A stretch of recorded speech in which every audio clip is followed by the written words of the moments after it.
Hello students, programming in सी के tutorial में आपका स्वागत है। और आज का जो हमारा टॉपिक है स्टूडेंट्स वो है ब्रांचिंग स्टेटमेंट्स के अंदर एल्स इफ लैडर। तो स्टूडेंट्स हमने देखा था कि प्रीवियस ट्यूटोरियल में कि if else nested if else का यूज हम कर रहे थे। तो नेस्टेड इफ एल्स छोटे प्रोग्राम्स के लिए तो बहुत अच्छा है, लेकिन जैसे ही प्रोग्राम आपका लेंथी होगा नेस्टेड इफ एल्स रीडेबिलिटी की प्रॉब्लम देगा, यानी कि बहुत ज्यादा डिफिकल्टी होगी आपको उस प्रोग्राम को रीड करने के लिए।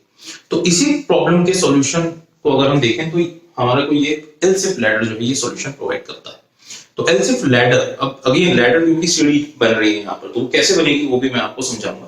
तो एल्स इफ लैडर को समझने की कोशिश करते हैं थ्रू अ फ्लो चार्ट। एक फ्लो चार्ट के थ्रू हम एल्स इफ लैडर को यूज करते हैं और if else nested if else के साथ भी इसका साथ साथ में कंपैरिजन करते जाते हैं।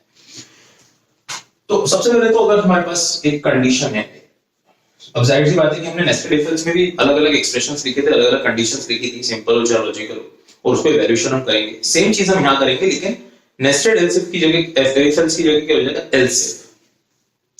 तो एक एक्सप्रेशन है हमारा जिसे हम इवैल्यूएट करेंगे, तो उसे मैं बोल रहा हूं एक्सप्रेशन 1। तो ये मेरा एक्सप्रेशन 1 है। इसके इवैल्यूएशन पे हमारे पास दो वैल्यू आएंगी, या तो वैल्यू होगी ट्रू और या फिर वैल्यू होगी फॉल्स। राइट, यहां पर कंडीशन एक्सप्रेशन, इस एक्सप्रेशन की वैल्यू पे या तो नॉन जीरो वैल्यू आएगी या जीरो आएगी। अगर नॉन जीरो वैल्यू है तो ट्रू है, अगर जीरो है तो फॉल्स है। तो अगर नॉन जीरो वैल्यू आती है, ट्रू आती है, तो क्या करेगा, हम कुछ स्टेटमेंट्स को एग्जीक्यूट करेंगे। यहां पर मैं स्टेटमेंट का नाम दे रहा हूं स्टेटमेंट 1, और एग्जीक्यूट करके हम चले जाएंगे हमारे रास्ते towards other statement, to other statements. यहां पर ये सिंपल सा ब्लॉक मैंने एक कनेक्टर बनाया है जो बोल रहा है कि अदर स्टेटमेंट्स पे एग्जीक्यूट हो जाएगा। लेकिन अगर इसकी वैल्यू फॉल्स आती है तो अगेन हम यहां क्या कर रहे हैं, हम यहां कर रहे हैं एक्सप्रेशन को इवैल्यूएट। तो यहां पर मेरा जो एक्सप्रेशन है वो एक्सप्रेशन 1 की जगह हो जाएगा एक्सप्रेशन 2। अब एक्सप्रेशन 1 की जगह एक्सप्रेशन 2 हो गया तो इसके रिलेटेड भी दो वैल्यूज आएंगी, या तो नॉन जीरो वैल्यू आएगी या फिर जीरो वैल्यू आएगी। तो अगर नॉन जीरो वैल्यू आती है तो ट्रू हो गया, और अगर जीरो वैल्यू आएगी तो फॉल्स हो गया। तो अगर ट्रू आता है तो अगेन हम स्टेटमेंट को एग्जीक्यूट करेंगे और मेरा हो जाएगा स्टेटमेंट 2, और इस स्टेटमेंट को एग्जीक्यूट करने के बाद ये चला जाएगा टुवर्ड्स अदर स्टेटमेंट।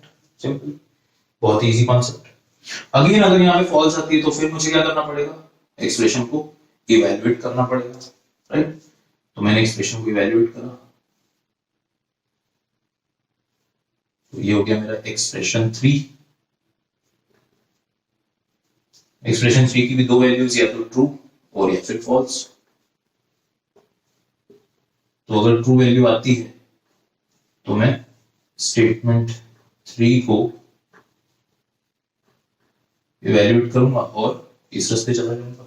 लेकिन अगर फॉल्स आती है तो अगेन मैं एक्सप्रेशन को इवैल्यूएट करूंगा। तो ऐसे डैश डैश डैश करके मैं लिखूंगा, यहाँ पे n नंबर ऑफ एक्सप्रेशंस हो सकते हैं।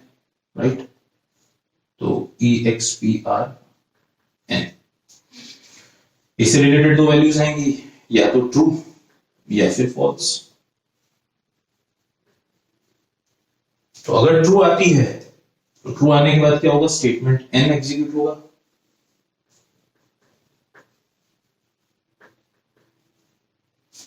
है ना, स्टेटमेंट n एग्जीक्यूट होने के बाद ये अपने रास्ते। फॉल्स आती है तो फॉल्स के रिलेटेड में एक एक्सपेरिमेंट जो है, सॉरी स्टेटमेंट है वो एग्जीक्यूट होगा। तो यहां पर मैं थोड़ा सा राइटिंग का प्रॉब्लम है, तो यहां पे मैं स्टेटमेंट s कर देता हूं, और ये स्टेटमेंट s एग्जीक्यूट होने के बाद टुवर्ड्स अदर स्टेटमेंट। राइट, वो नीचे से जो लाइन आ रही है वो टुवर्ड्स अदर स्टेटमेंट पे आ रही है। सॉरी। तो अब आप देखेंगे कि यहां पर आप सीढ़ी चढ़ रहे हैं, ये पहली सीढ़ी चढ़े, फिर ऐसे दूसरी सीढ़ी, फिर तीसरी सीढ़ी, फिर चौथी सीढ़ी, फिर पांचवी सीढ़ी। तो इस तरीके से क्या हुआ, यहां पर एक लैडर होगी। तो ये आप देख सकते हैं कि it's like a ladder. Ladder मतलब सीढ़ी, जो सांप सीढ़ी अपन गेम खेलते हैं ना, तो वैसे सीढ़ी। तो ये आपकी 1 2 3 4 ऐसे, तो इसलिए इसको एल्स इफ लैडर कहा गया है। राइट, तो यहां पर आप देख सकते हैं कि बहुत ही सिंपल सा कॉन्सेप्ट है, कोई इतना डिटेल या इतना बहुत मतलब अगर आपको सिर्फ इस पर्टिकुलर पोर्शन पे ध्यान देना है और इसके बाद अपने आप अपने आप अपने आप अपने आप होता जाएगा। तो यहां पर क्या होगा कि रीडेबिलिटी की प्रॉब्लम रिड्यूस हो जाती है। तो कैसे रिड्यूस होती है, तो मैं कुछ सैंपल एक्सप्रेशन देख के बताता हूं ताकि आपको ये समझ में आ जाए कि रीडेबिलिटी की प्रॉब्लम जो है वो रिजॉल्व कैसे हो रही है।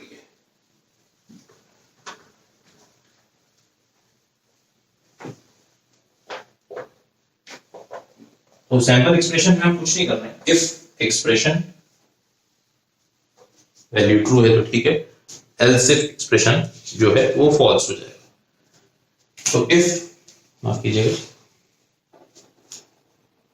If E X P R 1 तो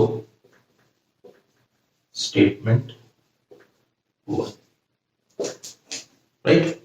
अब यहां पर आप देखेंगे कि अगर इस एक्सप्रेशन 1 की वैल्यू नॉन जीरो आएगी तभी ये स्टेटमेंट एग्जीक्यूट होगा, ठीक है। तो अगर इसकी नॉन जीरो वैल्यू नहीं आई, अगर इसकी जीरो वैल्यू आई तो हम क्या लिखेंगे, else if E X P R 2 statement 2,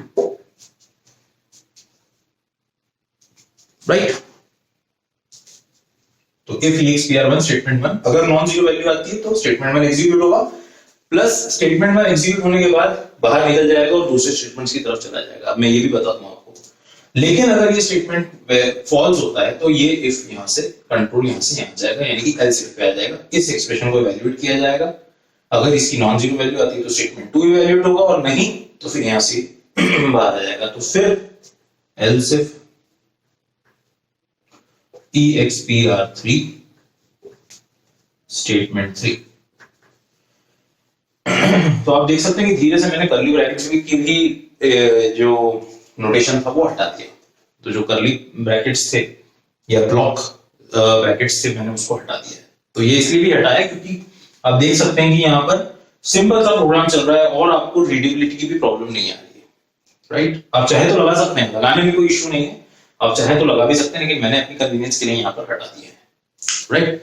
तो EXPR इस तरीके से statement 3 and so on so fourth, else if EXPR n, तो उस तरीके से आपका स्टेटमेंट में यहाँ else if EXPR n statement n, right. और लास्ट में एल्स तो लगेगा, else statement s,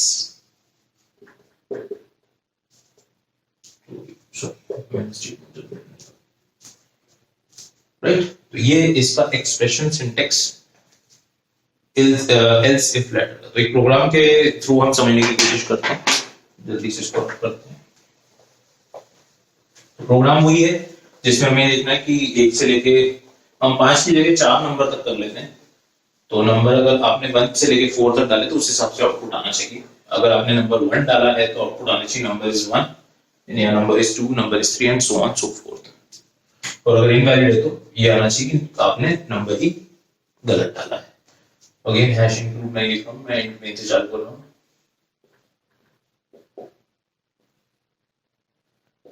integer number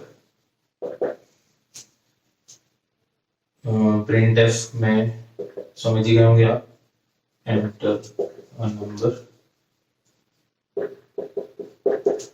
scanf %id address of num, so if num equals to 1, अब कर्ली ब्रैकेट्स आपको लगाना है तो लगा सकते हैं, नहीं लगाना है तो भी नहीं लगा सकते। तो अब देखें printf num is 1 या नंबर इज 1, स्ट्रिंग कांस्टेंट है कोई फर्क नहीं पड़ता। else if, अब देखें कि कैसे मैंने लिखा है यहाँ पे, else if num equals to 2, right. printf, थोड़ा सा मैं ऊपर लिख रहा हूँ, दिख रहा होगा आपको कैसे दिख रहा है, num is 2, राइट। फिर इसी के नीचे else if num equals to 3, again printf num is 3,